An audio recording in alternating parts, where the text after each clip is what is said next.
தாத்தா, காலையில் உங்களுக்கு வணக்கம். என் செல்வங்களே, என் உடன்பிறப்புகளே, உங்களுக்கும் என்னுடைய வணக்கங்கள். வணக்கம். அதே மாதிரி தாத்தா வணக்கம், அது அப்பாவுக்கு, இது உங்களுக்கு வணக்கங்கள். தாத்தா, காலையில் ஏதோ காஃபி சாப்பிட்டுருந்தீங்களா? ஆம் செல்வங்களே, காலையில் என் மனைவி பாட்டி அவர்கள் எனக்கு காஃபி கொடுத்தார்கள். அதை பருகி கொண்டிருந்தேன். சுவையாக இருந்தது. அவர்களுக்கு நன்றி.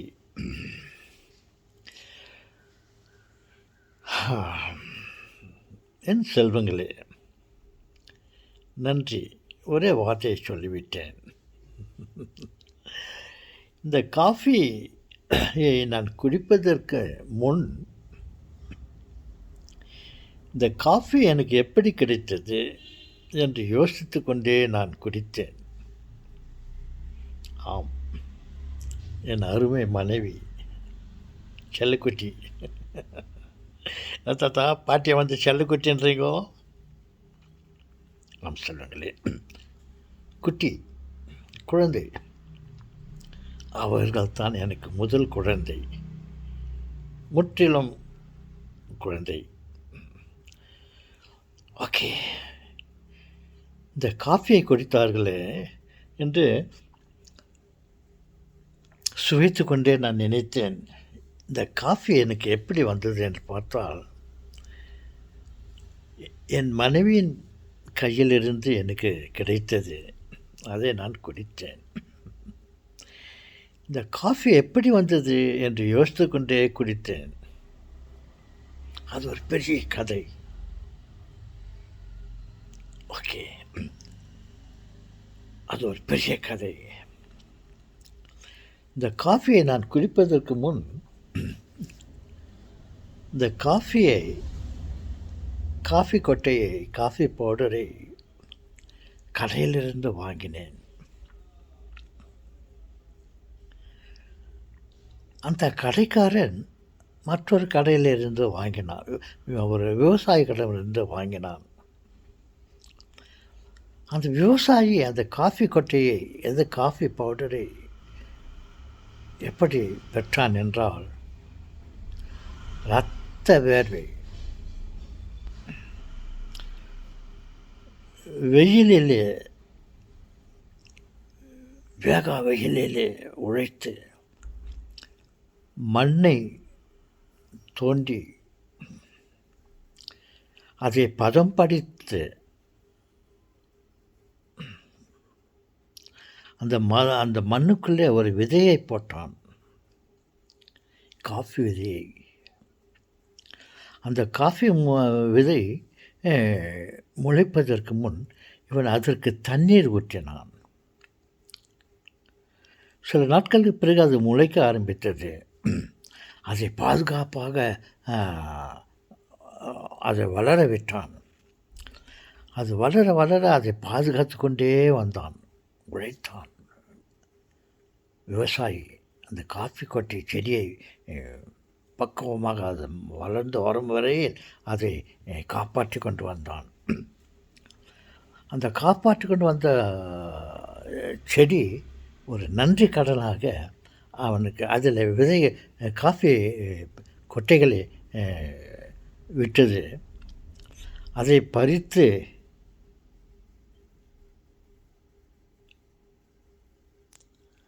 அதை பக்குவப்படுத்தி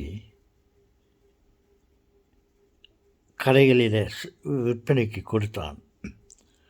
அந்த விற்பனையாளர்கள் அதை பல நாட்கள் வைத்திருந்து யார் எப்போது வாங்குவார்களோ என்று காத்திருந்து இரவும் பகலுமாக அதை வைத்து கொண்டிருந்து அதை கஸ்டமருக்கு அதை விற்றான். அவர்கள் அந்த காஃபியை வாங்கி அதை பதப்படுத்தி பவுடராக்கி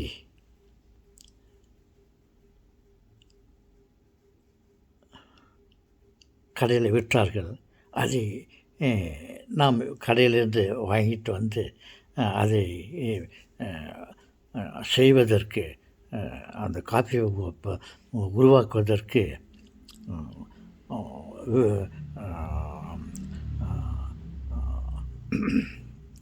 குக்கிங் அந்த காஃபி உருவதற்கு ஸ்டவ்வில் வைத்தான். ஸ்டவ்வை ஆன் பண்ணான். அந்த காஃபி எப்படி செய்ய வேண்டும் என்று முறையோடு அதை தண்ணீரை ஊற்றி காஃபி போட்டு அது கொதிக்க வைத்து அது ஒரு நிலையில் வருவதற்கும் எத்தனை பேர்கள் அதற்காக உழைத்தார்கள் பாருங்கள். மனைவி எனக்கு கொடுத்தார்கள். அந்த மனைவி கடையிலிருந்து காஃபி தூளை வாங்கினார்கள். அங்கே வருவதற்கு விவசாயி உழைத்தான். அப்புறம் வியாபாரி அதை வாங்கி விற்பனை செய்தான். அங்கிருந்து நாம் வாங்கினோம். வாங்கி பதம் படித்த அந்த காஃபி உருவாக்குவதற்கு எவ்வளவு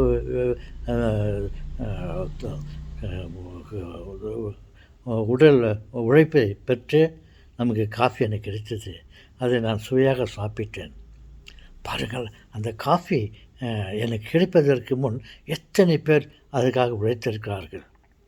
அவர்கள் எல்லோருக்கும் நாம் நன்றி சொல்ல வேண்டும் இல்லையா?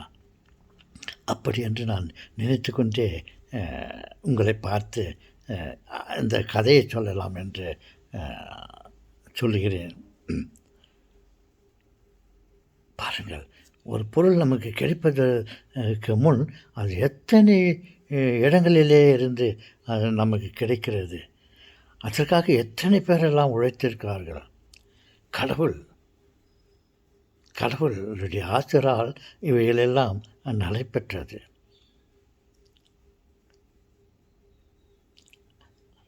அதற்கு கடவுளுக்கு நாம் நன்றி செலுத்த வேண்டாமா? நாம் எப்பொழுதுமே உணவு உண்ணும் பொழுது முதலில் கடவுளுக்கு நன்றி செலுத்தலாம். அதன் பிறகு மற்றவர்களுக்கு நன்றி செலுத்தலாம். நான் இப்படியும் சொல்லுவேன், இத்தனை பேர்கள் மூலியமாக நமக்கு அந்த பொருளை கொடுத்த கடவுளே, உமக்கு நன்றி. அந்த நன்றி ஒரு ஜெபத்தின் மூலியமாக கூட சொல்லலாம். இறைவா, இந்த போஜனத்தை தந்தீரே, இந்த போஜனத்துக்கு இந்த தந்தமைக்கு உமக்கு நன்றி செலுத்துகிறேன். இந்த போஜனத்தை நீங்கள் எங்களுக்கு ஆசீர்வதியுங்கள்.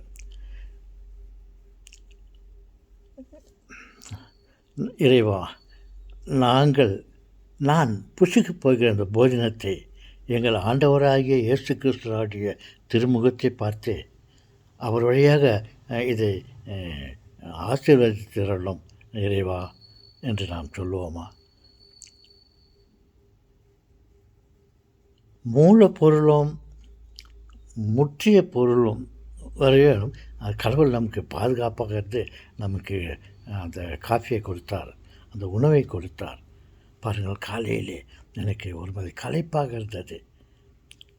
என்னுடைய முகத்தை பார்த்தாலே உங்களுக்கு தெரியும், ஓ தாத்தா சோர்வாக இருக்கிறது என்று. இந்த சமயத்தில் என் மனைவி அவர்கள் தூக்கத்தை விட்டு, பாருங்கள் மணி இப்பொழுது இது நான் பேசுவதற்கு முன் ஒரு அரை மணி நேரத்துக்கு முன்னே நடந்த விஷயம்.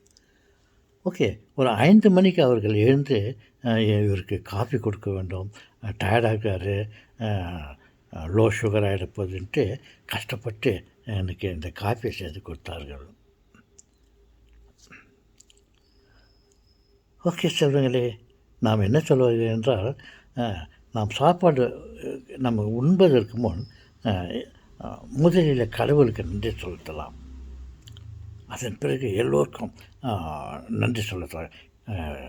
ஆரம்பம் முதல் எனக்கு கிடைக்கும் வரையில் உதவிய அத்தனை உயிர்களுக்கும் நாம் நன்றி சொல்லுவோமா? ஓகே, நன்றி மறப்பது நன்னென்று. நம்ம நன்றியை மறக்கக்கூடாது. நமக்கு உணவு கிடைப்பதற்கு எத்தனை பேர்கள் அதுக்கு உழைத்திருக்கிறார்கள், அதை நாம் நினைக்க வேண்டும்.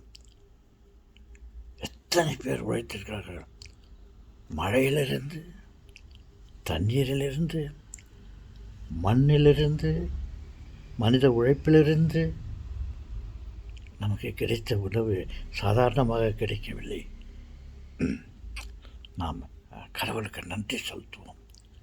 நாம் நன்றி செலுத்தினால் அவர் மிகவும் சந்தோஷப்படுவார். நமக்கு மேலும் மேலும் கொடுப்பார். நன்றி கேட்டிருக்கக்கூடாது. அனைத்தையும் மறந்து விட்டு அவன் நமக்கு சும்மா கிடைக்கல, காசு கொடுத்தா அவன் தரந்தான், நம்ம காசு கொடுக்கலாம் அவன் கொடுப்பானா அப்படி என்றால் நாம் நினைப்போம். சொல்கிறாங்களே, பணம் பெரிதில்லை, உணவு தான் பெரியது. உணவை விட அதை கொடுத்தவர் யார்? முதல்வர் இறைவன். அவருக்கு நன்றி செலுத்தலாம். ஓகே சொல்லுங்களே. நீ செய்த நன்மை நினைக்கின்றேன், என் நெஞ்சுருக நன்றி சொல்கின்றேன் இறைவா.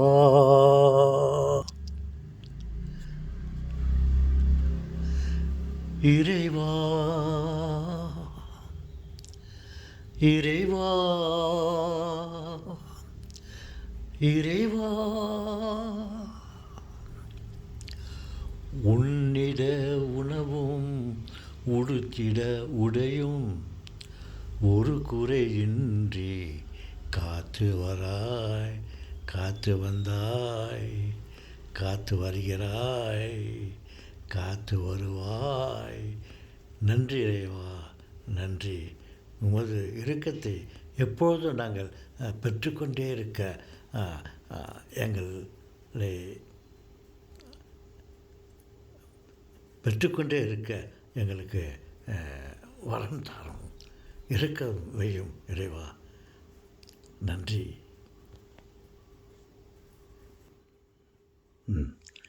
ஓகே தாத்தா, நீங்கள் குடித்த காஃபிக்காக இவ்வளோ ஒரு பெரிய கதையை சொல்கிறீர்களா? சொல்லுங்களே. நாம் குடிப்பதற்கு முன் இத்தனை சம்பவங்கள் நடந்திருக்கிறது. அதன் பிறகுதான் எனக்கு காஃபி கிடைத்தது.